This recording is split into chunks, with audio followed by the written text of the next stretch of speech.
कहाँ तक हुआ, कहाँ तक हुआ दिखाओ।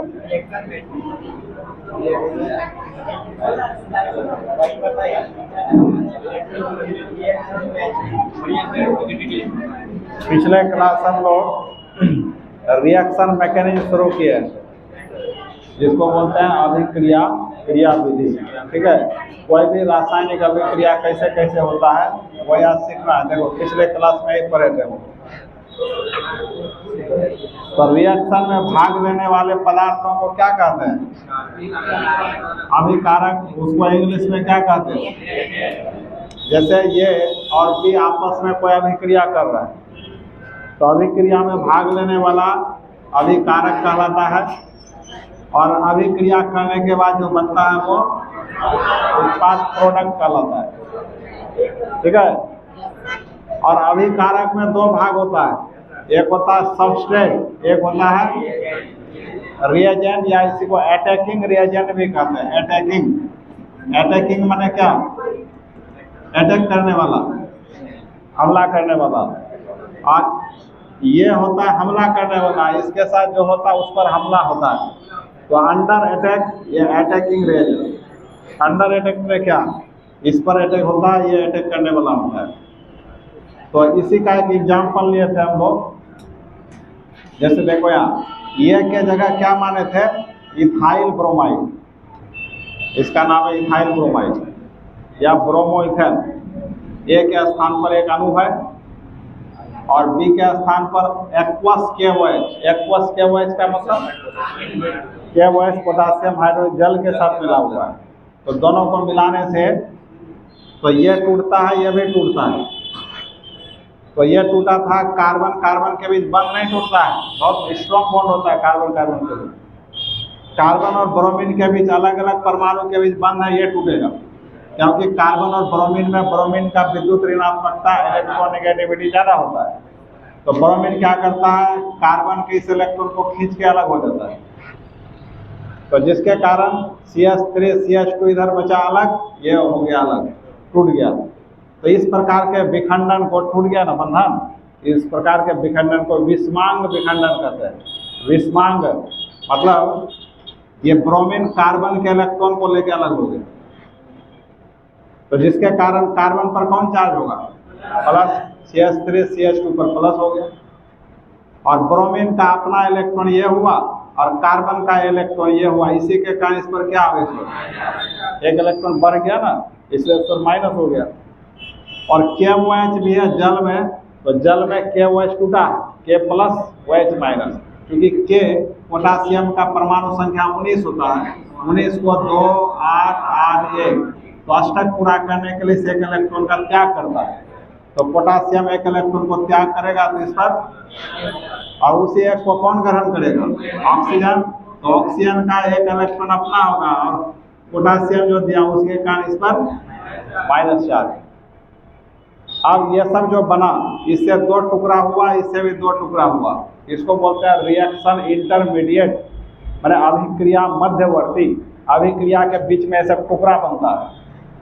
ये टुकड़ा रहना नहीं चाहता अकेले, ये चार्ज है, इस पर चार्ज, इस पर भी चार्ज, प्लस हो या माइनस चार्ज हो, वो उसका टेंशन होता है। टेंशन को दूर करना चाहता है, हटाना चाहता है। तो टेंशन दूर करने के लिए प्लस वाला किसके पास जाता है? आप बोलो ये माइनस तो यहाँ भी है, फिर मिलकर तो यही बन जाएगा, अपने में नहीं घुलेगा, दूसरे में घुलेगा। तो ये प्लस वाला इस माइनस के पास जाएगा, ये प्लस वाला इस माइनस के पास जाता है। तो ये जो हो गया तुम्हारा CH3 CH2 प्लस, ये किससे आकर्षित हो गया? OH माइनस से।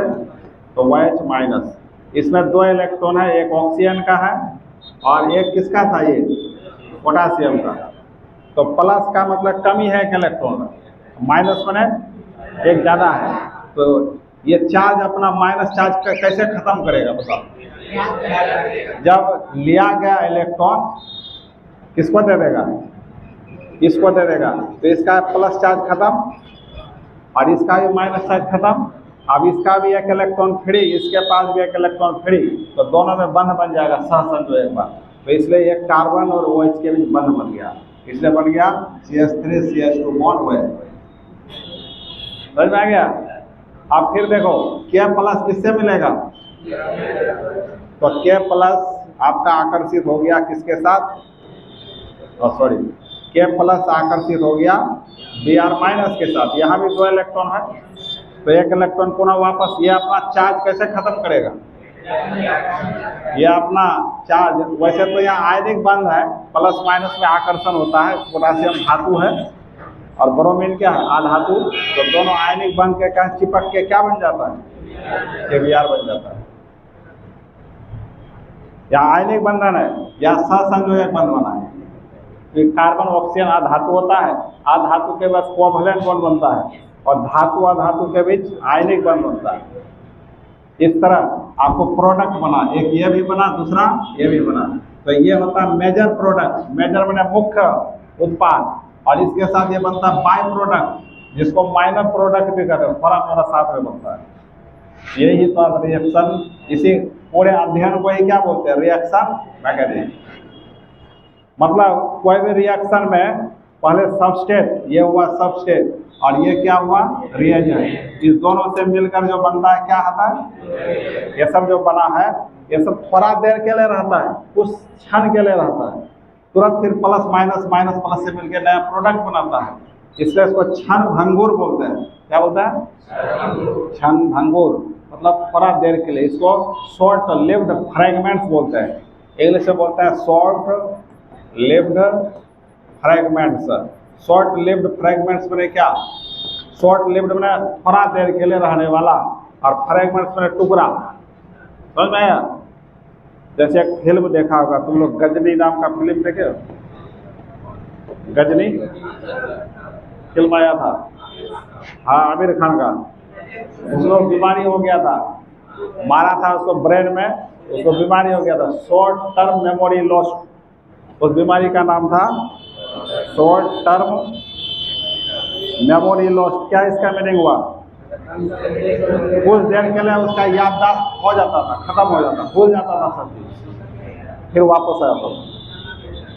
समझ आया? शॉर्ट टर्म, वही हुआ शॉर्ट लिव्ड फ्रैगमेंट। ये तुरंत फिर इससे मिल गया, इससे मिल गया, प्रोडक्ट बन जाता है। ये सब बीच में जो बनता है उसको क्या कहते हैं, इंटरमीडिएट। तब इंटरमीडिएट से फाइनली क्या बनता है, प्रोडक्ट। तो यही सारे रिएक्शन का यही क्रियाकलाप होता है। इसी क्रियाकलाप के अध्ययन को क्या कहा जाता है। तो कल तो यहाँ तक पढ़ा दिए थे, रिवाइज कर दिए, फिर आगे बढ़ते हैं। अब ये जो बंध टूटता है, कैसे कैसे टूटता है, ये समझना है। तो चलो अब लिखते हैं आगे। तो लिखो आप क्लीवेज, हेडलाइन में क्लीवेज, ये ना cleavage of covalent bond, headline में लिखो cleavage of covalent bond. Headline में लिखे, इसका मतलब हुआ सहसंयोजक, सहसंयोजक बंध का विखंडन, का विखंडन। सहसंयोजक बंध का विखंडन, सहसंयोजक बंध कैसे टूटता है, यही पढ़ना है आपको। और रिएक्शन में पूरे ये सब यूजे होने वाला है आपका, ये सब यूजे होगा रिएक्शन में। बंध टूटने आ गया तो रिएक्शन बना लोगे, बंध तोड़ने नहीं जानोगे, रिएक्शन नहीं बना पाओगे।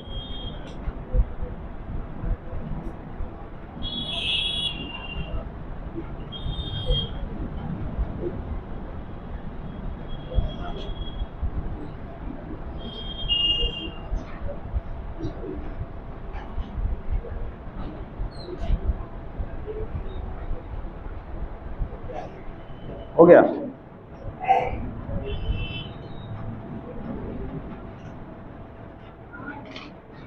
तो सहसंयोजक बंध में ही सहसंयोजक बंध दो तरीका से टूट सकता है। एक होता है होमोलिसिस, होमोलिसिस, या इसी का नाम है होमोलिटिक क्लीवेज, होमोलिटिक क्लीवेज।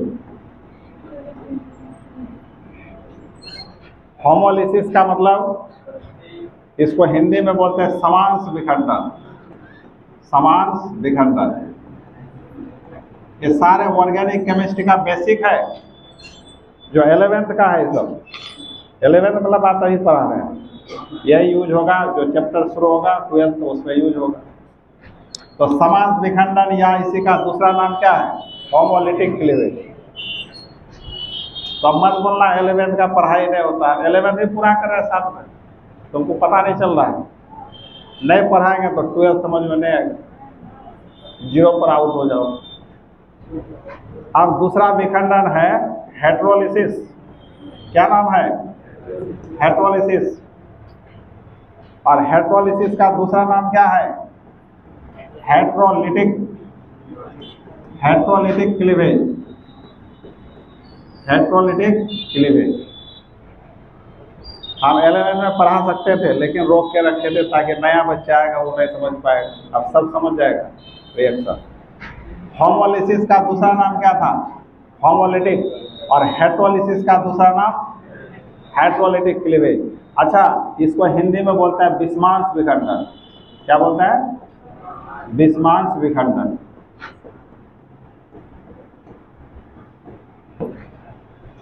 तो सहसंयोजक बंध कितने तरीका से टूटता है? 2 तरीका। राहुल ऑफ करो जल्दी से, लाइन कट गया।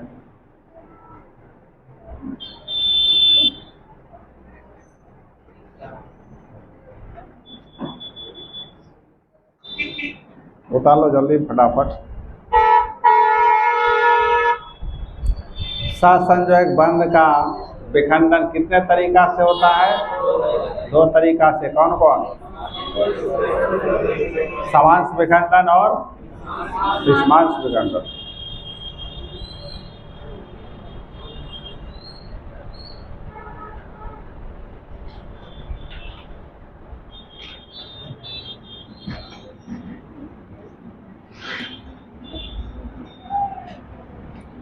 अब थोड़ा जानकारी इसके बारे में बताएंगे, इतना तो बताना संभव नहीं है। अब होमोलिसिस में क्या होता है ये आपको सीखना है केवल, ठीक है? तो होमोलिसिस में जब दो कोई परमाणु के बीच बंध बना होता है, जैसे ये और बी के बीच ये बंध बना हुआ है, ये कौन बंध है? सहसंयोजक, कोवलेंट बॉन्ड है। तो इसमें एक इलेक्ट्रॉन ये का होगा, एक इलेक्ट्रॉन तो साझेदारी से बंध बना है, इसलिए दोनों इलेक्ट्रॉन बीच में पड़ा होगा। समझ गए? तो किसी कारण से, बहुत कारण हो सकता है, मान लीजिए ये कोई केमिकल कंपाउंड है, इसमें हम ऊष्मा दे दिए, हीट कर दिए, या इसको धूप में सूर्य के प्रकाश में छोड़ दिए तो ऊर्जा मिलेगा। इसको ऊर्जा मिलने पर यदि दोनों अपना अपना इलेक्ट्रॉन लेकर अलग हो गया, पहले तो दोनों साझेदारी करके बंध बना है, किसी कारण से बोलेगा नहीं हम तुम्हारे साथ नहीं रहेंगे, तो अपना अपना अलग हो जाएगा। तो ये इसको ऐसे दिखाते हैं, इसको ऐसे दिखाते हैं, इसको ऐसे दिखाते। मछली मारने वाला बंसी हो गया। मछली मारते हो तुम लोग? मारा होगा, हम भी मारे हैं बचपन में बहुत। तो आप देखो 1987 में बाढ़ आया था बहुत बड़ा। उस समय हम 9 साल का थे, 9 साल का उम्र था मेरा। तो मेरे गांव में पूरा डूब गया था। मेरे दरवाजे, घर का आंगन तो नहीं डूबा, आंगन ऊंचा है, दरवाजे में इतना पानी आ गया था। तो बंसी ले लेके हम लोग ये मछली मारते थे, वो याद है हम लोग। और एरोप्लेन से बड़ा बड़ा पावरोटी बिस्कुट बोरा फेंकता था एरोप्लेन में। हाँ, तो 2 बोरा मेरे गांव में गिरा था। तो बोरा जो गिरा, बड़ा बोरा था, पावरोटी भरा हुआ, ब्रेड भरा हुआ था, तो पूरा गांव में बांट दिया था। हाँ, खाए थे। बहुत टेस्टी था, लेकिन ब्रेड था पूरा। तो आप देखो ये तुम्हारा क्या हुआ, अपना अपना इलेक्ट्रॉन लेकर अलग हो गया। तो बताओ क्या बनेगा? ये का अपना इलेक्ट्रॉन इस पर आ गया, फ्री हो गया उससे, और बी का भी अपना इलेक्ट्रॉन उससे क्या हो गया, फ्री हो गया। ये इलेक्ट्रॉन तो कहीं भी इसके अगल बगल दिखा सकते हो। तो ये सब जो बना इसको मुक्त मूलक नाम दिया गया। क्या नाम दिया गया? मुक्त मूलक। इसी को फ्री रेडिकल बोलते हैं। इंग्लिश में क्या कहते हैं? Free radical. तो कहने का मतलब होमोलिसिस से किस प्रकार का चीज बनता है? फ्री रेडिकल बनता है। और इसके पास, सबके पास एक एक अयुग्मित इलेक्ट्रॉन है कि नहीं? अनपेयर्ड इलेक्ट्रॉन है। तो इसलिए शांत बैठना नहीं चाहता, ये सब जोड़ा बनाना चाहता। पहले जोड़ा में था, जोड़ा टूट गया, फिर से जोड़ा बनाना चाहता है, नहीं चाहता है। तो ये पहले एक साथ बंद बना करके था, बंद किसी कारण से टूट गया, अपना अपना इलेक्ट्रॉन लेकर अलग हो गया, तो ये स्थिर रहेगा? छुट्टा हो गया, छुट्टा में क्या हो गया?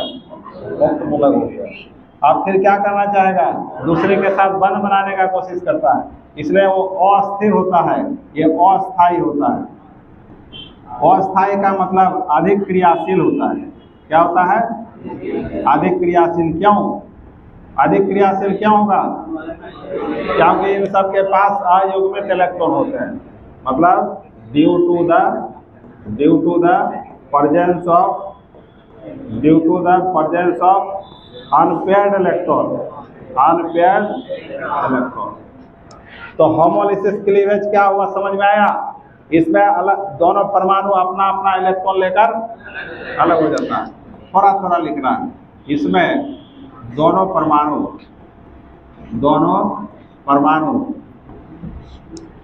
अपना अपना इलेक्ट्रॉन, ये सब लिख लिए थे ना? तो लिखो, अब लिखो इसको। अब इसका लिखो परिभाषा पहले। इसमें दोनों परमाणु अपना अपना इलेक्ट्रॉन लेकर अलग हो जाता है, अलग हो जाते हैं। इसमें दोनों परमाणु अपना अपना इलेक्ट्रॉन लेकर अलग हो जाते हैं। दैट इज में लिख लेना, इसको उतार लो।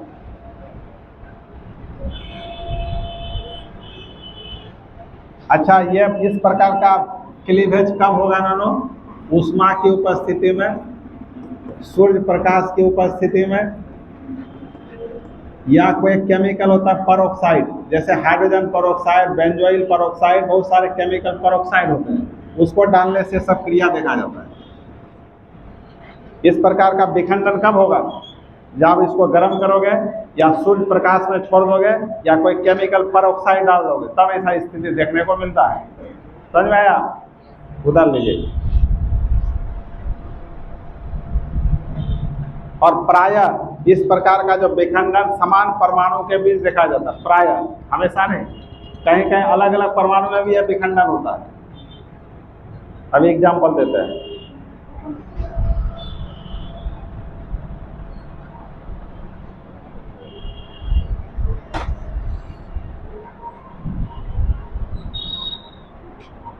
गप मार रही है।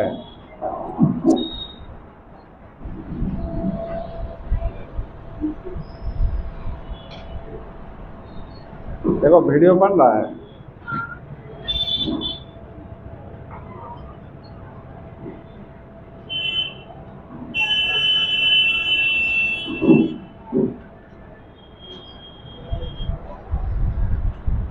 हम चाह रहे हैं छुट्टी ना हो तुम लोग। क्या जैसे 1-2 को दशहरा है ना, तो यहीं तो रहोगे तुम लोग, तो सुबह को उस दिन पढ़ लेना, शाम में मेला घूमना और गया।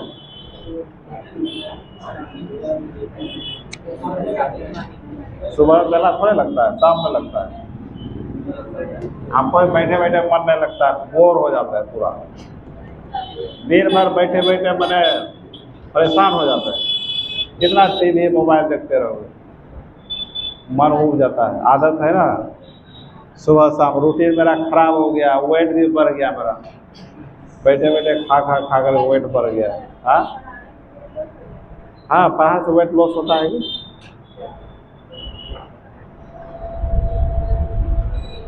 मेरा वेट 72 kg था, अब 74 kg हो गया।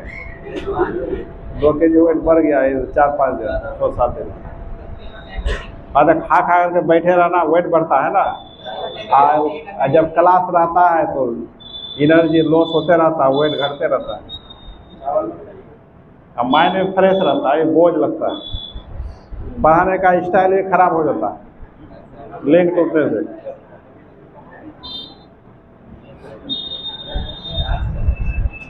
हो गया, उतर गया सबका। अब हम शॉर्ट कट में बता रहे हैं, इसका मीनिंग समझ में आ गया। यह क्लीवेज कब होगा बताओ? जब ऊष्मा दिया जाएगा, इसको शुद्ध प्रकाश में छोड़ दिया जाएगा, कोई केमिकल पेरोक्साइड रख दिया जाएगा। एग्जाम्पल देखो कैसे होता है। जैसे आप ले लो क्लोरीन Cl2 अणु है, तो Cl2 अणु में आप ऊष्मा की उपस्थिति में छोड़ दो, और ऊष्मा को शॉर्टकट में H लिखा रहता है। H मैंने ऊर्जा, पढ़े थे 11th क्लास में, E=H पढ़े थे। तो H का मतलब ऊष्मा समझना, हीट समझना है। तो उसमें आप देखो दोनों समान परमाणु है, तो ये इलेक्ट्रॉन किसका होगा, ये किसका होगा? तो ये दोनों अपना अपना इलेक्ट्रॉन लेकर अलग हो गया। तो कैसा बन गया बताओ? Cl फ्री रेडिकल और दूसरा Cl फ्री रेडिकल। ये सब क्लोरीन फ्री रेडिकल, इसको फ्री रेडिकल्स कहते हैं। क्लोरीन का फ्री रेडिकल हुआ। अब बताइए सर, इस रूप में अस्थिर रहेगा? ये दूसरे से मिलना चाहेगा, इसलिए अस्थायी होगा और काफी रिएक्टिव होगा, काफी क्रियाशील होगा, तुरंत दूसरे से मिलने का कोशिश करता है और मिल करके कुछ अस्थायी चीज बना देता है, जैसे ये सब हुआ।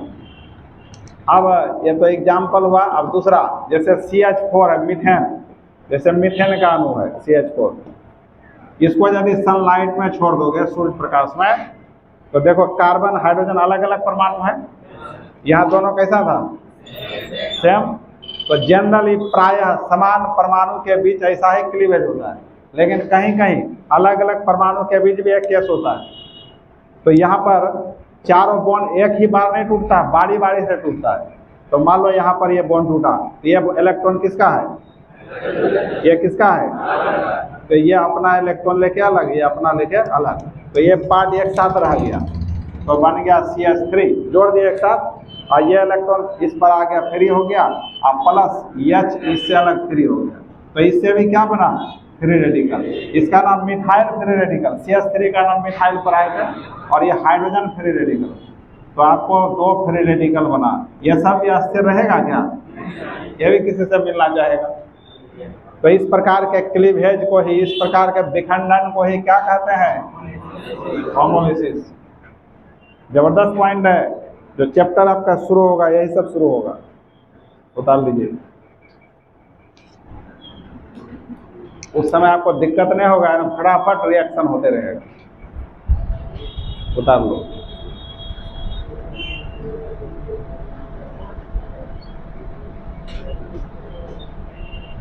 जैसे हम लोग P ब्लॉक एलिमेंट्स पढ़े, सारा बेस दे दिए थे पीछे, देखो कितना आसान हो गया तुम्हारा। ऑक्सीडेशन नंबर सब था, पहले पढ़ा दिए थे, हाइब्रिडाइजेशन सब पहले पढ़ा दिए थे, देखो तुरंत हो गया ना। उसी तरह ये है, तुरंत चैप्टर हो जाएगा।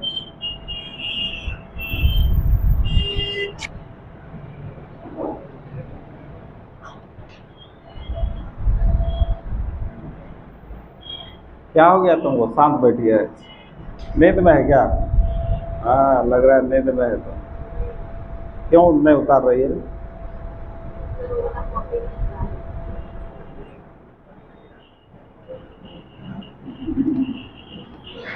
अब चलिए आप लोग, दूसरा प्रकार का विखंडन क्या था?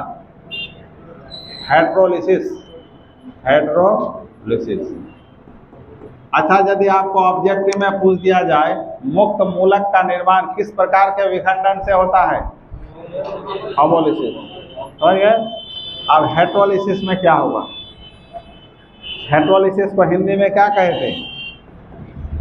विषमांश विखंडन। विषमांश विखंडन। विषमांश विखंडन। विषमांश विखंडन।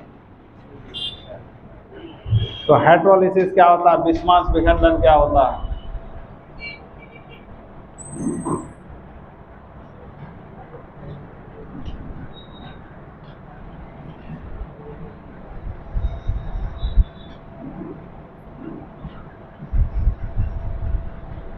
तो होमोलिसिस विखंडन का जो संकेत होता है वो मछली मारने वाली बंसी जैसा होता है, ठीक है। वो किसका सिंबल है? ये सिंबल का मीनिंग हुआ दोनों परमाणु अपना अपना इलेक्ट्रॉन लेकर अलग हो जाएगा, इसलिए आधा एरो दिखाते हैं, हाफ एरो। लेकिन विस्मांस में क्या होता है, जैसे ये और बी के बीच सहसंयोजक बल बना हुआ है, तो इसमें इलेक्ट्रॉन निगेटिविटी का देखा जाता अंतर। और ये वास्तव में इस प्रकार का विखंडन कब होता है?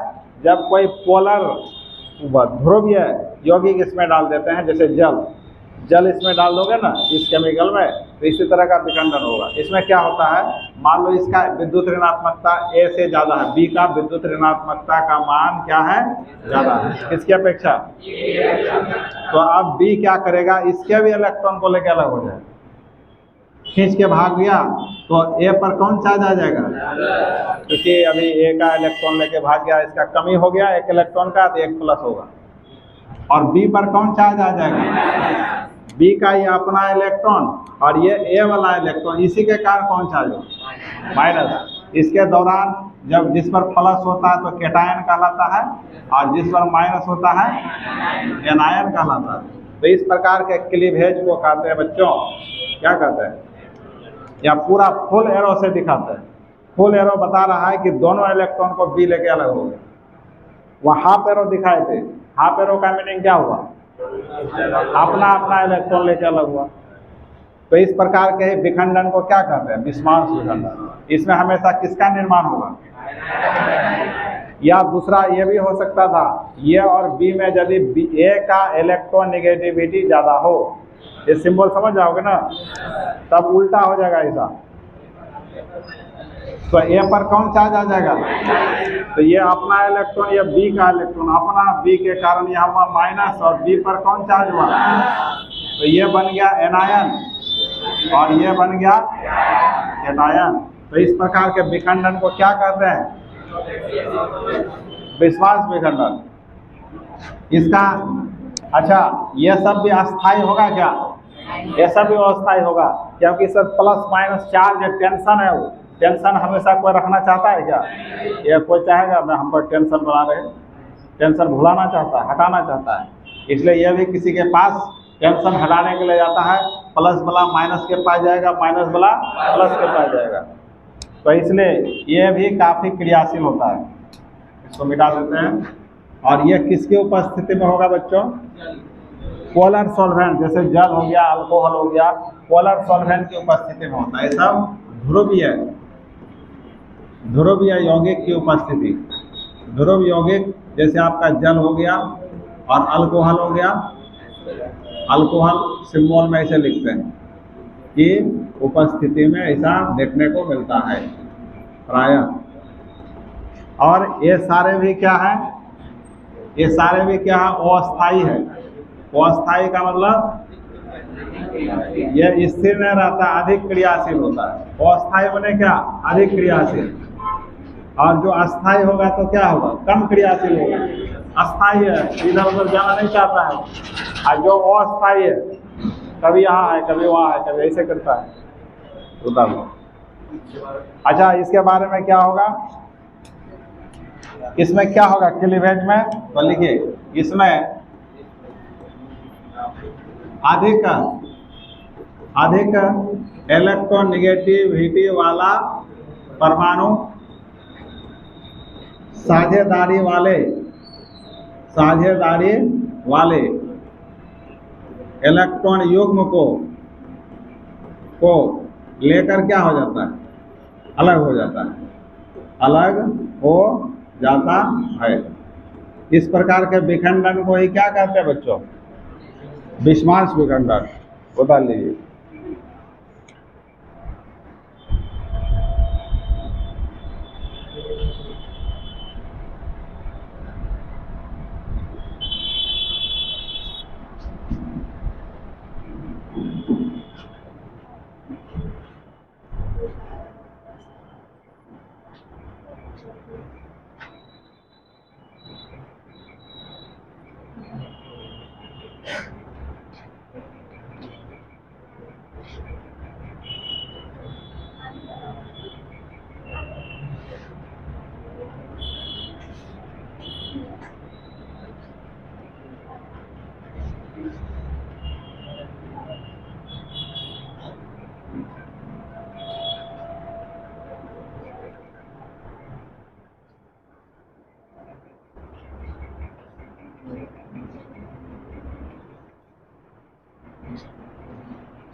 हो गया। तो देखिए, विषमांश विखंडन में प्रायः अलग अलग परमाणु के बीच होता है, कभी कभी समान परमाणु में भी होता है, ये बात नहीं है, किसी में भी हो सकता है। डिपेंड करता है उसके साथ किस प्रकार का माध्यम है, किस प्रकार का व्यवस्था है, उस पर निर्भर करता है। तो मान लो अभी बी का विद्युत ऋणात्मकता का मान ए की अपेक्षा ज़्यादा है, तो बी क्या करेगा, अब इस ए के इलेक्ट्रॉन को लेकर अलग हो जाएगा, होगा अलग, जिसके कारण ए का इलेक्ट्रॉन घट गया। कितना इलेक्ट्रॉन घटा, इसलिए एक प्लस आ गया, और बी का एक इलेक्ट्रॉन बढ़ गया तो इसलिए ये पर माइनस हुआ। तो बी का ये अपना इलेक्ट्रॉन था, ये अपना दिखा दी, ये भी तुम अपना मान सकते हो, और ये ए वाला था तो ये वाला ये मान लिया, तो एक बढ़ गया, तो इसी के कारण क्या हुआ, माइनस हुआ। तो इसमें एक परमाणु जिसकी विद्युत ऋणात्मकता ज़्यादा है, इलेक्ट्रॉन साझेदारी वाले इलेक्ट्रॉन युग्म को ही लेकर क्या हो, अलग हो जाए, वही ना लिखा हुआ है। इसमें अधिक इलेक्ट्रॉन नेगेटिविटी वाला परमाणु साझेदारी वाले इलेक्ट्रॉन युग्म को लेकर अलग हो जाए। अब इसका उल्टा यदि सोचा जाए तो अब ए का विद्युत ऋणात्मकता क्या है, ज़्यादा है, तो इसलिए अब ए क्या करेगा, इस साझेदारी वाले इलेक्ट्रॉन युग्म को लेकर अलग हो जाएगा, तो ए पर कौन चार्ज आ जाएगा, माइनस। ये ए का अपना इलेक्ट्रॉन, ये अपना, ये बी वाला है, तो इसी के कारण यहाँ माइनस हुआ, और बी का एक इलेक्ट्रॉन घट गया तो बी पर कौन चार्ज, प्लस। दोनों तरफ हो सकता है ये बात। तो इस प्रकार के विखंडन को ही क्या कहते हैं, टूट गया ना बंधन, बंधन टूट गया। अब ये बंधन जब टूटा तो अस्थिर रहेगा, अब दूसरे के साथ बंधन बनाना चाहता है, उतर गया। अब चलो नया चीज पढ़ेंगे इसमें। अब जो अभी पढ़े थे हम लोग कि अच्छा ये सब जो बनता है, ये चाहे फ्री रेडिकल हो या कैटायन एनायन हो, इसी सब को कहा जाता है रिएक्शन इंटरमीडिएट। क्या कहा जाता है, यही है रिएक्शन इंटरमीडिएट, इसी से प्रोडक्ट होता है। तो अब रिएक्शन इंटरमीडिएट के बारे में हम लोग पढ़ेंगे। हो गया, उतर गया सबका। अब चलिए, अब रिएक्शन इंटरमीडिएट हेडलाइन में लिखिए। ये सब जो बनता है आपको सबस्ट्रेट से भी बन सकता है और रिएजेंट से भी बन सकता है, वो सारा बात। और सबस्ट्रेट रिएजेंट से जो बनता था शॉर्ट लिव्ड फ्रैगमेंट्स, उसी को क्या कहा गया था, रिएक्शन इंटरमीडिएट। तो आप लिख दीजिए रिएक्शन इंटरमीडिएट हेडलाइन, समझ गए। तो रिएक्शन इंटरमीडिएट को हिंदी में बोलते हैं बच्चों अभिक्रिया, अभिक्रिया मध्यवर्ती, अभिक्रिया मध्यवर्ती। मैंने अभिक्रिया के बीच में जो बनता है, प्रोडक्ट बनने से पहले जो पार्ट बनता है उसी को क्या कहते हैं, अभिक्रिया मध्यवर्ती। समझ में आ गया। रोहित मंडल तुम गायब था, बीच में देखते थे, एग्जाम में तो सब गया था।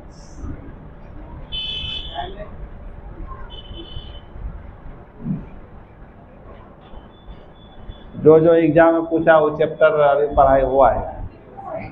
यूनिट नंबर 8 से भी, 8 में तो पढ़ाए थे, डी बोलो उससे पूछा है, और 9 से पूरा पूछ दिया है, और यूनिट नंबर 10 से पूरा पूछ दिया है, और पीछे से सॉल्यूशन से कुछ पूछा है, बिलियन से पूछा है, और डी ब्लॉक से जो पढ़ा है उतना पूछा है, टी ब्लॉक से तो पूछा ही नहीं है, और धातु का निष्कर्षण पूछा ही नहीं है। हाँ, पहला चैप्टर से नहीं पूछा है। क्या सेटर है, एक तरह से ना पूछना चाहिए, कई जगह पूछ देता है। उन लोगों तो पढ़ाना है नहीं, जो मन हुआ कर देता है। पढ़ाना पड़ता है हम लोग को। उन लोगों का क्या काम, पूछने का काम है।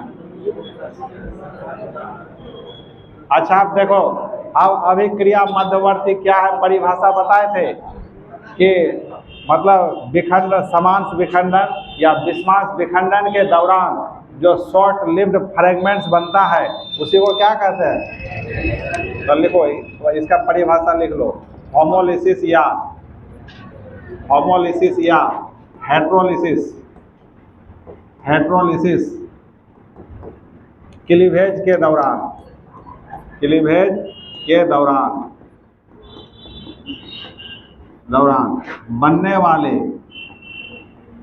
बनने वाले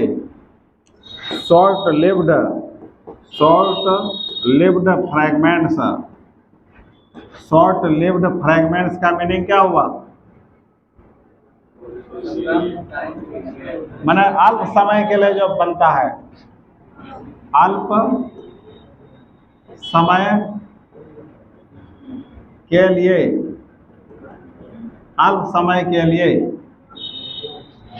शॉर्ट लिव्ड फ्रैगमेंट्स को ही क्या कहते हैं बच्चों, रिएक्शन इंटरमीडिएट कहते हैं। तो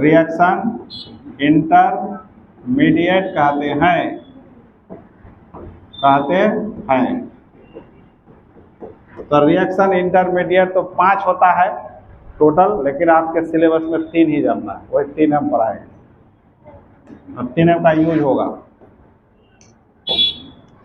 तो पहला है कार्बन फ्री रेडिकल,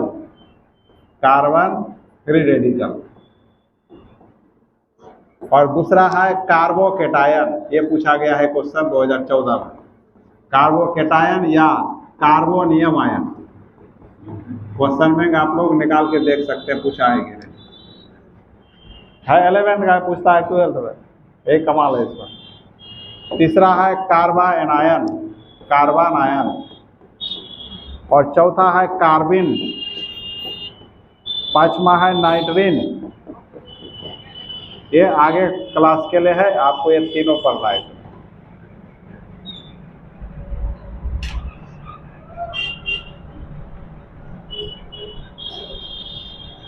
ये सब कोई भी केमिकल रिएक्शन जो होता है ना, उसके दौरान बनने वाला भाग है, बीच में बनता है, ये से तब प्रोडक्ट बनता है, डायरेक्ट प्रोडक्ट नहीं बनता है। तो होमोलिसिस या हेट्रोलिसिस क्लीवेज के दौरान बनने वाले शॉर्ट लिव्ड फ्रैगमेंट्स को ही क्या कहते थे, रिएक्शन इंटरमीडिएट। ये कई प्रकार के होते हैं, निम्न प्रकार के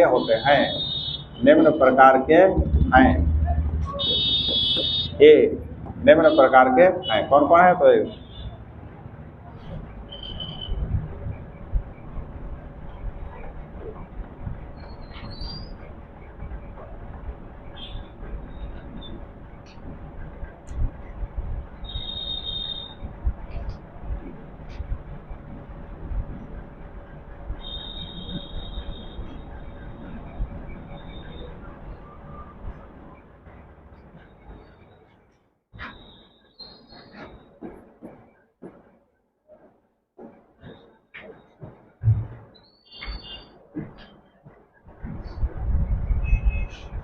ये सब चीज़ भी तैयारी रखना है, ठीक है।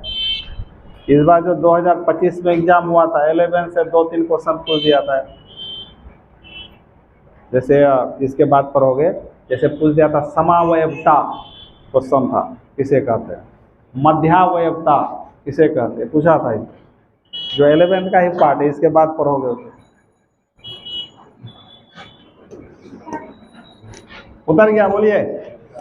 अब पहला कार्बन फ्री रेडिकल क्या है, तो लिखिए पहला नंबर कार्बन फ्री रेडिकल। तो इसको हिंदी में बोलते हैं कार्बन मुक्त मूलक। कार्बन मुक्त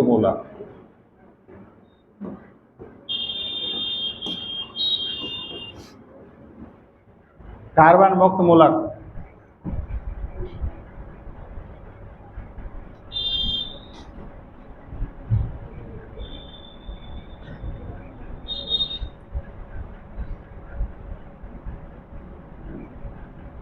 तो कार्बन मुक्त मूलक किसको कहेंगे? जब कार्बन पर कोई अयुग्मित इलेक्ट्रॉन पड़ा रहेगा। कोई स्पीसीज है, स्पीसीज माने जाति, समूह, परमाणु, अणु, आयन कुछ भी हो सकता है।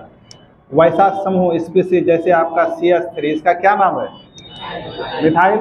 या इस कार्बन पर एक अयुग्मित इलेक्ट्रॉन है तो इसका नाम मिथाइल फ्री रेडिकल। क्या नाम होगा? Methyl free radical. ये बना होगा कैसे? होमोलिसिस से कि हेट्रोलिसिस से?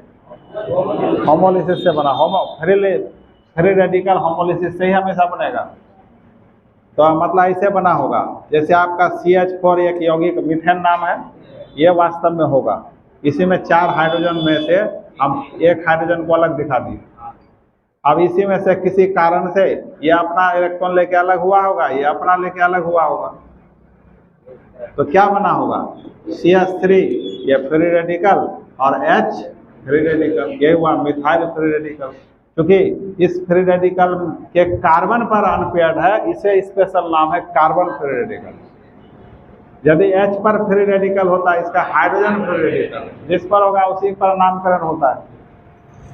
तो अब इसका परिभाषा शॉर्टकट में बताएंगे। क्या होगा परिभाषा, बता सकते हो? कि अयुग्मित इलेक्ट्रॉन वाले कार्बन की स्पीसीज, अयुग्मित इलेक्ट्रॉन वाले कार्बन का स्पीसीज ही क्या कहलाता है? Carbon free radical. तो लिखिए परिभाषा। अयुग्मित इलेक्ट्रॉन वाले कार्बन के स्पीसीज को, कार्बन के स्पीसीज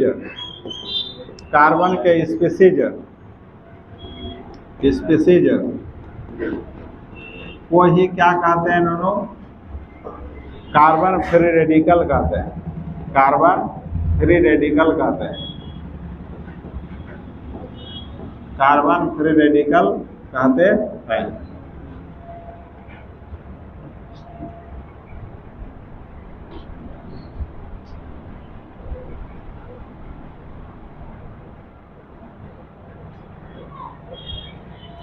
अयुग्मित इलेक्ट्रॉन वाले कार्बन के स्पीसीज को ही कार्बन फ्री रेडिकल कहते हैं।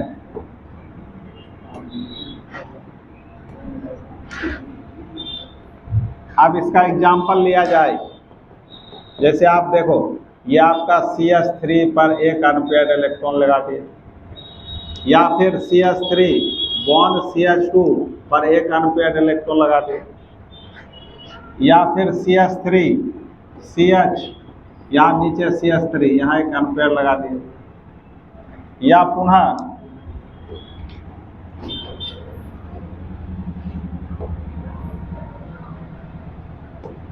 यहाँ पर आपको CH3 C, CH3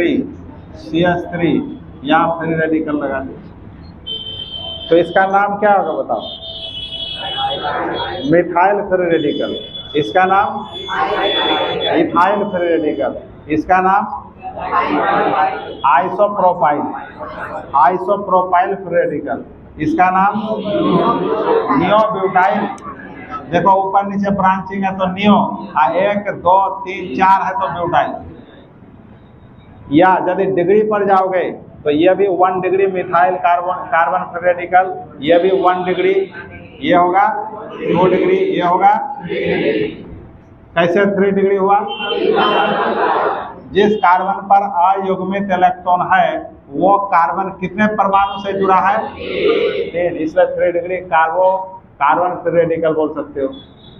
यहाँ इस कार्बन पर अनपेयर्ड इलेक्ट्रॉन है, वो कितने कार्बन से जुड़ा है? इधर 1 इधर 2 कार्बन से जुड़ा है। और ये भी एक ही कार्बन से, ये खुद अपना एक कार्बन है, इसको भी 1 डिग्री कहते हैं। तो इस तरह कार्बन फ्री रेडिकल कितने प्रकार के हो सकते हैं? 3 प्रकार के, 1 डिग्री, 2 डिग्री और 1 डिग्री को प्राइमरी क्या बोलते हैं? Primary carbon free radical. Carbon free radical, carbon free, इसको क्या पढ़ोगे? Secondary carbon free radical. तो क्या पढ़ोगे? Tertiary carbon free radical.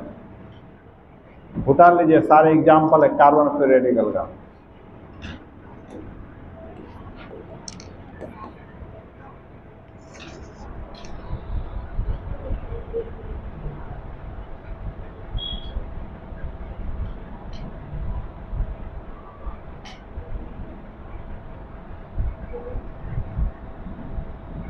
उतारो उतारो।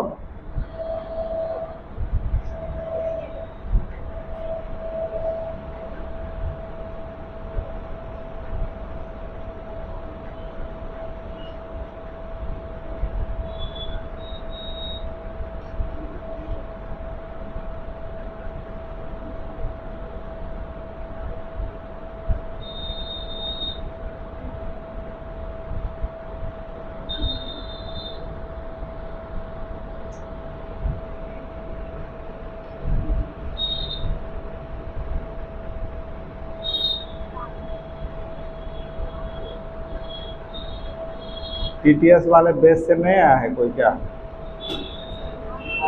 टीटीएस वाला बेस से और तुम लोग हो, वो भी है।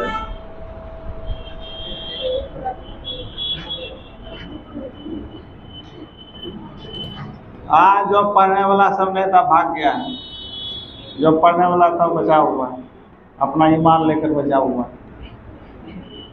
जो भाग गया वो बिना बिना ईमान का था, भाग गया। अब आएगा पूजा पाठ करके, उसको उपलब्धि मिलेगा बड़ा सा। जो पढ़ाई छोड़कर अभी इस समय भाग गया है, समझो उसका लाइफ अच्छा नहीं है। सामने में एग्जाम है, क्या महीना बचा? अक्टूबर नवंबर दिसंबर, 4 महीना। 4 महीना के बाद एग्जाम है। ऐसा नहीं कि एग्जाम आगे बढ़ जाएगा, ऐसा कभी नहीं होगा। 1 फरवरी रूटीन में उसका ये क्या बनते हो, क्या कहते हो उसका, ये बना हुआ है क्या कहते हो, क्या कहते, कैलेंडर बना दिया सरकार। हर साल 1 फरवरी को एग्जाम। इस साल डेट निकाला है संडे। हाँ, लेकिन वही हुआ, एक ऐसे में मानो तो 2 डेट निकाल दिया है क्या? एग्जाम का डेट निकाला है, कैसे बोल दिया? कोई ठीक नहीं है बिहार सरकार का। संडे मंडे हर दिन एग्जाम होता है। जैसे कंपटीशन सबका एग्जाम संडे को ही ना होता है। अधिकांश जो कंपटीशन इधर कितना कितना बहाली ले रहा है, एग्जाम जो हो रहा है प्राय संडे ही ले रहा है।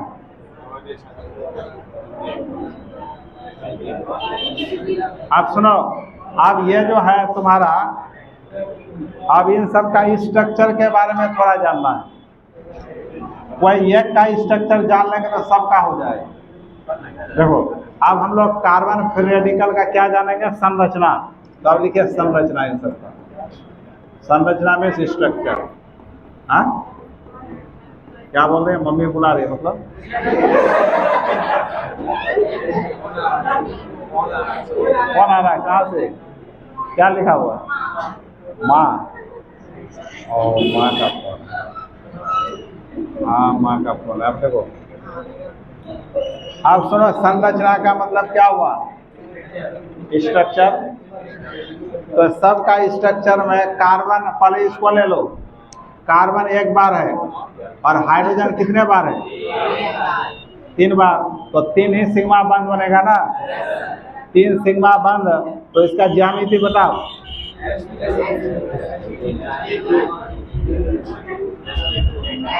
यह ना स्ट्रक्चर होगा, sp2 ना होगा हाइब्रिडाइजेशन।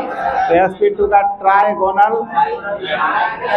ट्रायंगुलर प्लेनर होता था, और एक अयुग्मित इलेक्ट्रॉन है तो खाली कक्षक में इस तरफ पड़ा रहेगा वो। और ये single bond sigma sigma sigma, तो जिस सिग्मा 3 बार हुआ तो उसका संकरण क्या होगा, sp2। अब ये बताइए आप लोग, इस कार्बन के संयोज्य इलेक्ट्रॉन टोटल कितना है? 6 है ना? कितना है? 6 है। अष्टक के लिए कितना कमी है? 2 का। अच्छा, कार्बन का तो अपना 4 था, 4 में 1 2 3 बंध बनाया है और ये बेकार पड़ा हुआ है। ये भी बंद बनाया था, लेकिन इसके साथ रिश्ता तोड़ के अलग हो गया, इसको छोड़ के भाग गया है, रिश्ता तोड़ दिया, हाइड्रोजन अपना इलेक्ट्रॉन लेके खिसक गया, तो ये बेचारा अपना पड़ा हुआ है। तो अब ये CH3 पर यही हुआ अनपेड, ये वाला पड़ा हुआ है यहाँ पर, ये कक्षक में ऑर्बिटल में पड़ा हुआ रहता है। तो इस तरीका से इसका ज्यामिति का नाम बताइए आप लोग। त्रिकोणीय, त्रिकोणीय, त्रिकोणीय समतल, त्रिकोणीय समतल। और इसमें बताइए कार्बन का टोटल संयोज्य इलेक्ट्रॉन कितना है? संयोज्य इलेक्ट्रॉन मतलब अपना तो 4 1 2 3 1 4 7 ना है संयोज्य इलेक्ट्रॉन, ये भी तो है 7 है, 6 नहीं है। कार्बन का अपना 4 है, 1 2 3 4, और ये सब हाइड्रोजन के साथ बंध बना है, वो भी जोड़ना होगा। तो टोटल कार्बन का संयोज्य इलेक्ट्रॉन कितना है बच्चों? संयोज्य इलेक्ट्रॉन है 7। इसलिए ये इलेक्ट्रॉन लेना पसंद करेगा कि देना? लेना पसंद करेगा। समझ में आ गया? क्योंकि अष्टक के लिए मात्र 1 इलेक्ट्रॉन का कमी है। तो आपको अधिक से अधिक इसमें क्या पूछा जा सकता है कि अच्छा ये तो इसका स्ट्रक्चर हुआ, इसका कैसा होगा? इसका भी यही होगा। कैसे? देखो कार्बन के साथ 3 हाइड्रोजन था, अब यहाँ इस कार्बन को इसको मान लो ये, और इससे कितना हाइड्रोजन है? 2, और इसी से क्या जुटा है? तो यहाँ CH3 का उसका स्ट्रक्चर बन जाएगा, नहीं बनेगा? और उसी तरह अभी यहाँ C से अनपेयर्ड है, 1 हाइड्रोजन और मिथाइल कितने बार? तो आप यहाँ दोनों मिथाइल मान लो तो उसका स्ट्रक्चर बन जाएगा। अब वहाँ पर फिर आ जाओ, कार्बन पर अनपेयर्ड मिथाइल, यहाँ 3 मिथाइल मान लो तो उसका बन जाएगा, नहीं बना? तो इस तरीका से सारे कार्बन फ्री रेडिकल का संरचना का क्या नाम होगा? बोलिए आप लोग, क्या नाम होगा? क्या नाम होगा? त्रिकोणीय समतल। और इस कार्बन का संयोज्य इलेक्ट्रॉन कितना होगा? 7। और इसका संकरण क्या होगा? ये ज्यादा इम्पोर्टेंट है पूछने का, पूछ देगा। कार्बन फ्री रेडिकल में कार्बन का संकरण होता है, क्या मारोगे? sp2 मारोगे। समझ में आ गया? उतार लीजिए।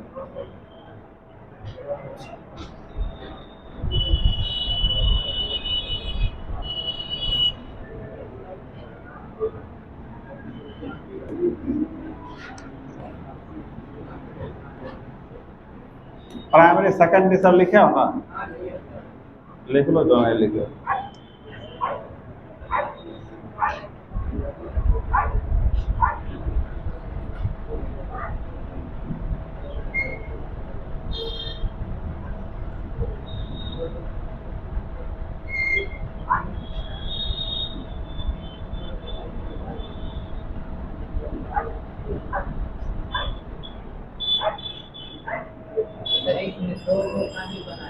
क्या?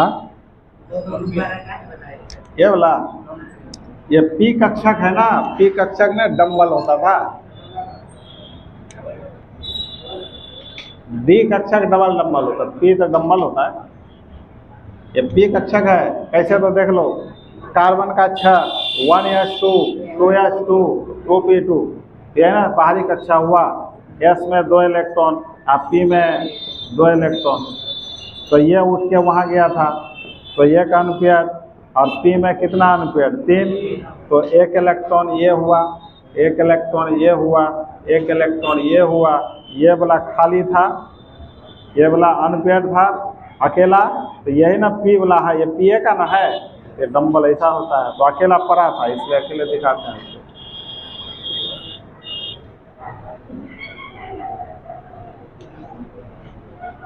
तो अब चलिए अब देखना है इन सब का स्थायित्व।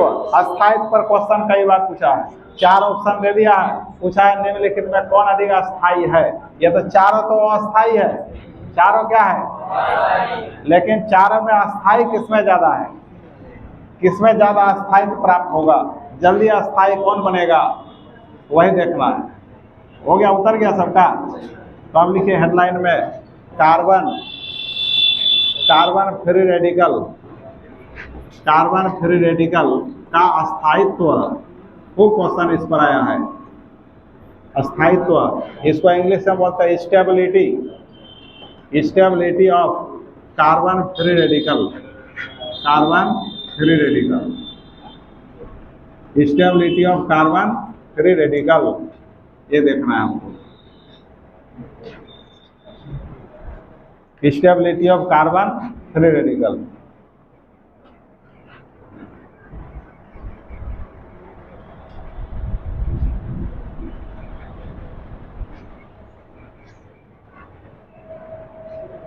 तो अस्थायित्व का क्रम हम पहले लिख देते हैं, तब बताएं कैसे हुआ।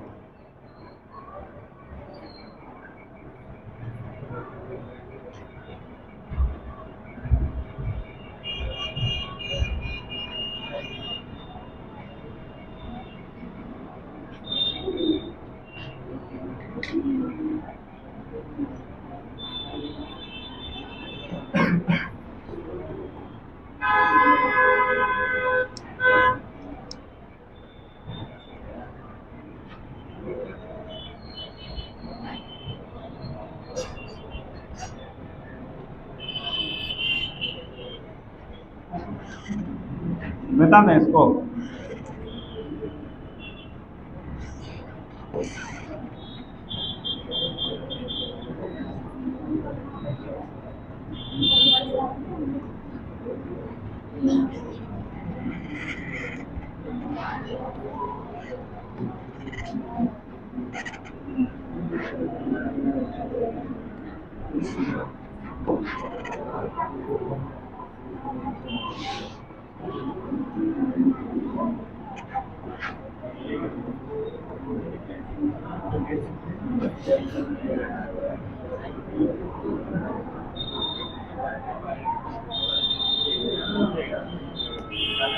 अब देखिए बच्चों, इसका नाम तो अभी नहीं पढ़े हो, अभी याद कर लेना है, पढ़ना हमको पढ़ना है।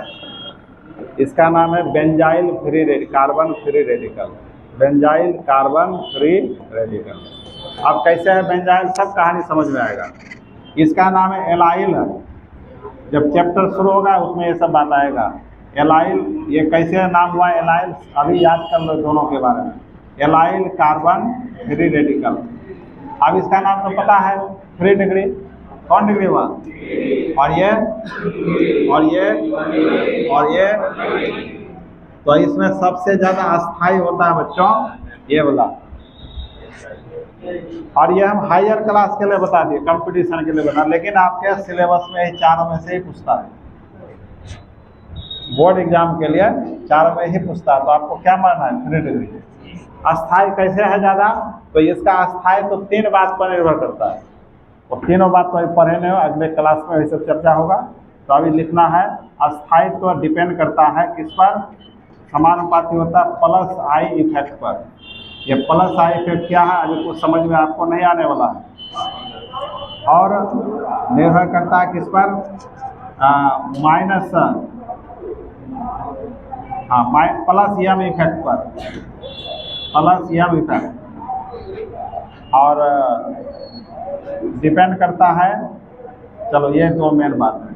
प्लस आई इफेक्ट को बोलते हैं positive inductive effect, positive mesomeric effect. ये दोनों बात अभी समझ में नहीं आएगा, अगला लेक्चर जो होगा इसी पर आएगा, तब वह समझ में आएगा। अभी तत्काल आपको थोड़ा सा समझा देते हैं। देखो, सबके पास एक एक इलेक्ट्रॉन का कमी है कि ना अष्टक पूरा करने के लिए, तो जिसको आसानी से इलेक्ट्रॉन मिल जाएगा वो ज़्यादा अस्थायी हो जाएगा। तो खैर ये दोनों तो समझ में नहीं आएगा, इसका चर्चा छोड़ दो। यहाँ देखो, ये जो मिथाइल मिथाइल मिथाइल है ना, ये सब, इस कार्बन से मिथाइल कितने बार है, तो मिथाइल ग्रुप जिसको अल्काइल ग्रुप कहा जाता है, अल्काइल ग्रुप का टेंडेंसी होता है इलेक्ट्रॉन को देना, किसी को इलेक्ट्रॉन देने का गुण होता है। अर्थात ये इलेक्ट्रॉन, इस यहाँ कितना इलेक्ट्रॉन है, 2, तो मिथाइल क्या करता है, कार्बन को देता है, लो इलेक्ट्रॉन लो, ये टेंडेंसी होता है। यह भी इधर से देने का, इसको भी टेंडेंसी है। तो इस कार्बन को कितना तरफ से इलेक्ट्रॉन मिलने का टेंडेंसी है, 3 तरफ से। इसको इसको कोई भी देने का टेंडेंसी नहीं। तो जल्दी अमीर कब कौन बनेगा, इसको 3 तरफ से फंडिंग हो रहा है। देखो, इधर से फंडिंग हो रहा है, इधर से, तो ज़्यादा मजबूत होगा। इसको दो ही तरफ से फंडिंग हो रहा है, इसको एक ही तरफ से, इसको कोई फंडिंग नहीं दे रहा, कमज़ोर है। जैसे अभी लद्दाख में घटना हुआ ना, लद्दाख वांगचुंग पकड़ाया वो देशद्रोही, जी सबको भड़का के उसका विदेश से फंडिंग होता था, पैसा दिया था विदेशी, देश में मतलब आतंकवादी फैलाने के लिए, तो पकड़ के ले गया, NSA धारा लगाया है, अब जेल में बंद रहेगा 10 साल तक।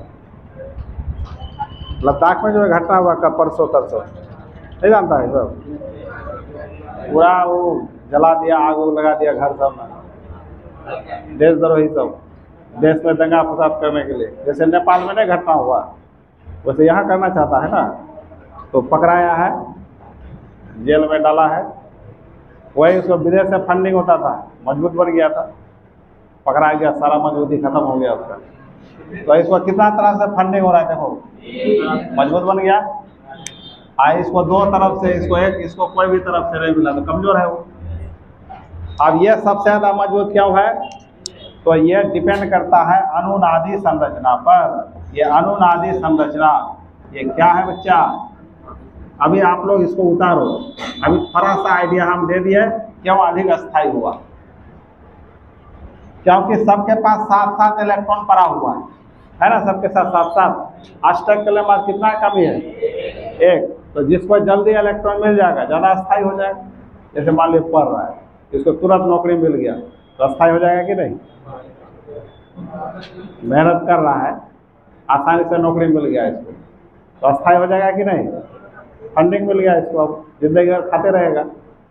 जो मेहनत नहीं करेगा उसको मिलेगा क्या, भोगते रहेगा, कभी वहाँ जाएगा बम्बई, कहीं दिल्ली, कहीं बंगलोर, क्या क्या करता है, तो उसको फंडिंग कहीं से नहीं मिलेगा, तो गरीबी रहेगा, वो अस्थायी रहेगा।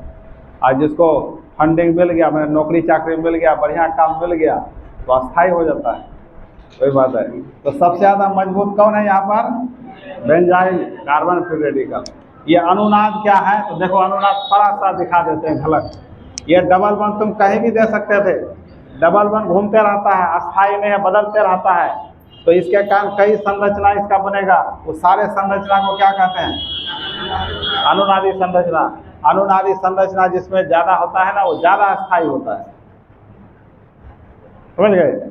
और ये एलाइल, यहाँ भी डबल बॉन्ड है, तो वहाँ भी अनुनादी देखा जाता है डबल बॉन्ड में, ये सब सारे अस्थायी होता है, लेकिन ज़्यादा इसमें अनुनादी संरचना 3 बार डबल बॉन्ड है, एक ही बार है। तो ये सब अनुनादी संरचना जहाँ भी होगा तो ज़्यादा अस्थायी देखा जाता है, तो इतना तत्काल उतार लीजिए आप लोग। अब ये तीनों उधार रहा, ये तीनों के बारे में उधार। अब चलिए दूसरा कार्बो इंटरमीडिएट क्या है, बोलिए।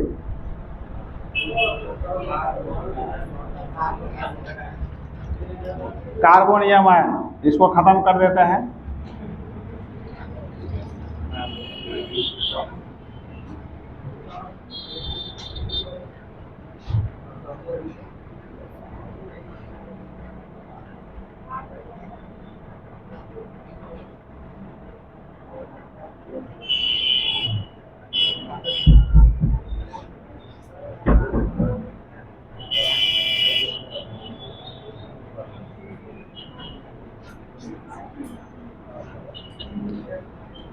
अब लिखिए दूसरा नंबर, आप लोग क्या लिखोगे, कार्बोनियम या कार्बोकेटायन। कार्बोकेटायन का दूसरा नाम कार्बोनियम आयन, कार्बोनियम आयन। अच्छा, ये कार्बन फ्री रेडिकल का निर्माण किस प्रकार के विखंडन से हुआ था, होमोलिसिस, याद रखना, होमोलिसिस से इसका निर्माण होता है। अब कार्बोकेटायन देखो कैसे बनेगा, जैसे आप पर CH3 यहाँ पर प्लस चार्ज है, सॉरी प्लस चार्ज, तो कार्बोनियम बन गया। कार्बोकेटायन, कार्बन पर कौन चार्ज होगा, प्लस, या कार्बोनियम कैसे बना होगा, तो देखो ये आपका CH4 है, और CH4 में से जैसे ऐसे मतलब एग्जाम्पल है ये, और यहाँ Z कोई परमाणु, कार्बन का 4 बंध है, यहाँ Z कोई परमाणु है, तो मान लो कार्बन और Z में Z का इलेक्ट्रॉन निगेटिविटी का मान क्या है, ज़्यादा है, तो बताओ क्या होगा, जेड अब इस दोनों इलेक्ट्रॉन युग्म को लेके क्या होगा, अलग हो जाएगा। जब अलग होगा तो कैसे बनेगा बोलिए आप, सी पर 3 बॉन्ड तो रहेगा ही इधर। अब ये इलेक्ट्रॉन घट गया तो कौन चार्ज, और जेड पर कौन चार्ज, माइनस। यह बन गया कार्बोकेटायन। तो बता, इस प्रकार का विखंडन होमोलिसिस हुआ कि हेट्रोलिसिस हुआ, हेट्रोलिसिस से ही इसका निर्माण होता है। और कार्बन फ्री रेडिकल से किसका निर्माण होगा, होमोलिसिस से किसका निर्माण होगा, कार्बन फ्री रेडिकल का निर्माण होगा। समझ में आ गया।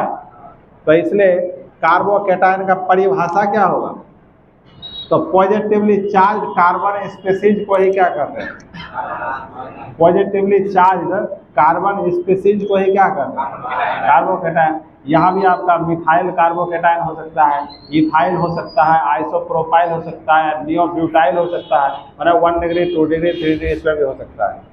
समझ में आ गया। तो लिखिए इसका परिभाषा, परिभाषा लिखिए आप, परिभाषा लिखिए आप। पॉजिटिवली शॉर्ट कोट में हम लिख रहे हैं, पॉजिटिवली चार्ज्ड कार्बन वाले स्पीशीज, स्पीशीज को ही कार्बोकेटायन कहते हैं, कार्बोकेटायन कहते हैं। जैसे 2014 में क्वेश्चन पूछा था 2 नंबर में, तो यही लिखना था आपको, पॉजिटिवली चार्ज कार्बन वाले स्पीशीज को ही क्या कहते हैं, कार्बोकेटायन। इसका निर्माण कैसे होता है इन्होंने दिखा देते हैं निर्माण। जैसे अब यहाँ पर जेड का इलेक्ट्रोनिगेटिविटी क्या है, ज़्यादा, तो इस दौरान आपको जेड कार्बन के इलेक्ट्रॉन को लेके अलग हो गया, कार्बन पर पॉजिटिव चार्ज और जेड पर बन गया नेगेटिव चार्ज, तो इसी का नाम हुआ कार्बोकेटायन।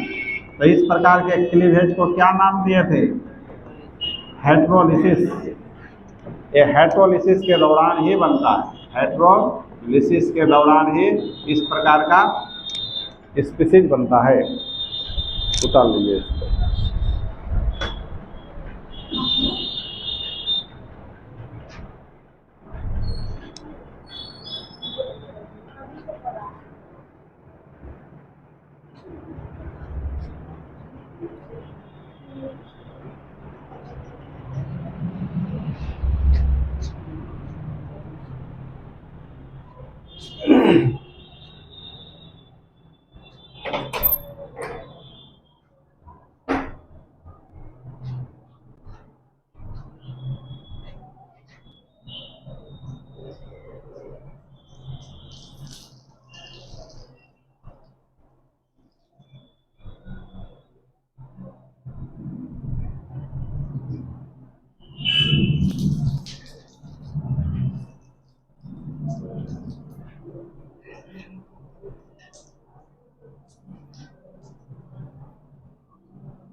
क्या है, रेसी नाम करके एक लड़की, हाँ, रेसी नाम करके एक लड़की है, रेसी, हाँ, उसका कुछ एक्सपेरिमेंट डिस्कॉर्ड होता है।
तो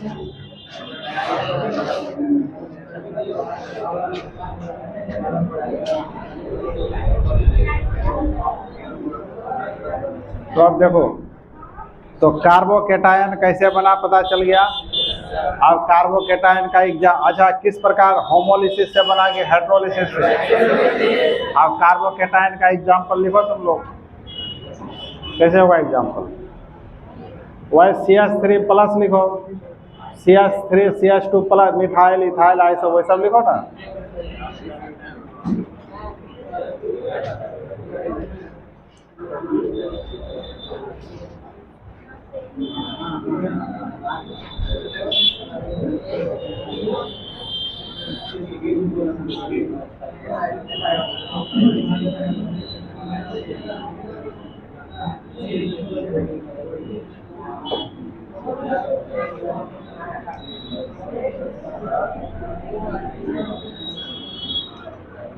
तो अब एग्जाम्पल में लिखिए आप लोग,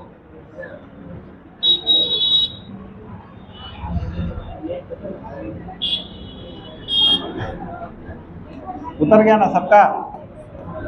अब एग्जाम्पल में क्या होगा लिखो, वही हो जाएगा CH3 प्लस, नहीं होगा, और या फिर CH3 CH2 प्लस, या फिर CH3 प्लस, या क्या हो सकता बोलो, इसको मिटा दें इसको। तो CH3 प्लस CH3, इसका नाम 3 डिग्री कार्बोकेटायन, 2 डिग्री कार्बोकेटायन। उसके बाद क्या हो गया, 1 डिग्री कार्बोकेटायन। इसको एक्चुअली क्या नाम देते हैं, मिथाइल कार्बोकेटायन, मिथाइल कार्बोकेटायन। वैसे स्पेशली नाम इथाइल कार्बोकेटायन, आइसोप्रोपाइल कार्बोकेटायन और ब्यूटाइल कार्बोकेटायन। और एक विशेष बात, इसको ऐसे भी लिखा जाता है बच्चों, R प्लस, क्या लिख सकते हो, मिथाइल R अल्काइल।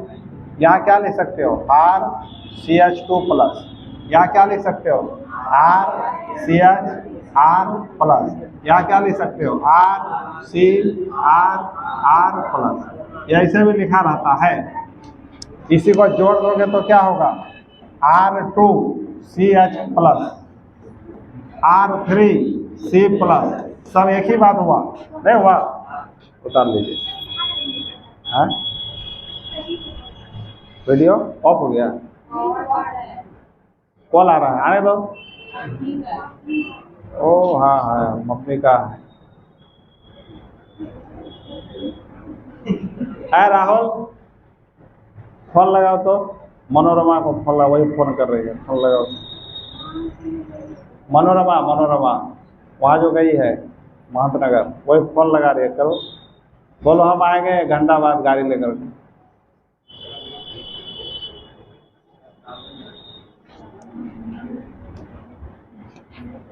हो गया।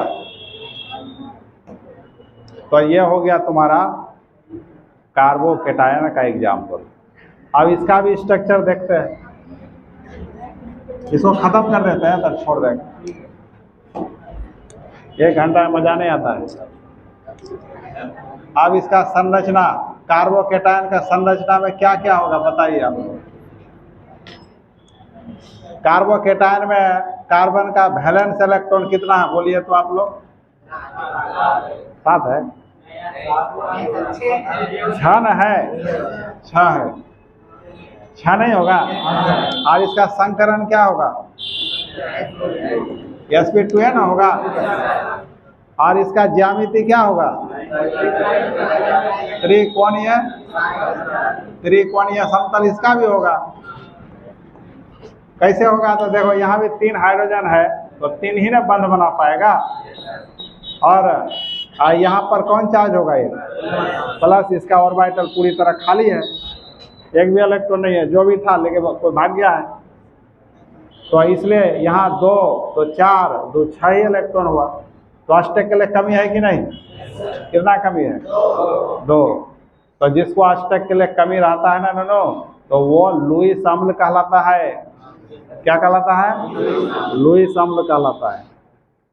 जो इलेक्ट्रॉन ग्रहण करता है उसको लुईस अम्ल, अगले लेक्चर में यही बात फिर से आएगा। तो अभी तत्काल इसको उतार लीजिए। इस कार्बन का संकरण क्या हुआ? sp2, sp2। और यहाँ सिग्मा 3 बार हुआ, सिग्मा बॉन्ड 3 बार हुआ।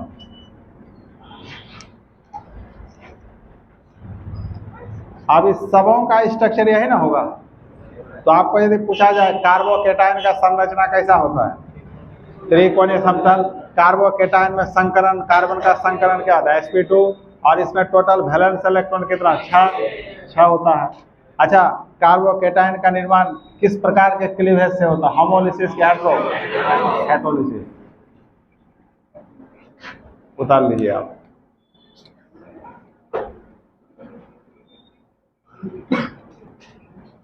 अब इसका स्टेबिलिटी, अस्थायित्व। तो कार्बोकेटायन का अस्थायित्व, यहाँ भी यही कहानी है जैसे यहाँ था ना, सेम इसके में यही होगा। यहाँ भी आपको बेंजाइल कार्बोकेटायन का अस्थायित्व सबसे ज़्यादा होगा, CH2+। और एलाइल का इससे कम होगा। और 3 डिग्री कार्बोकेटायन का इस दोनों से। उसी तरह आगे बढ़ जाइए आप लोग, CH3,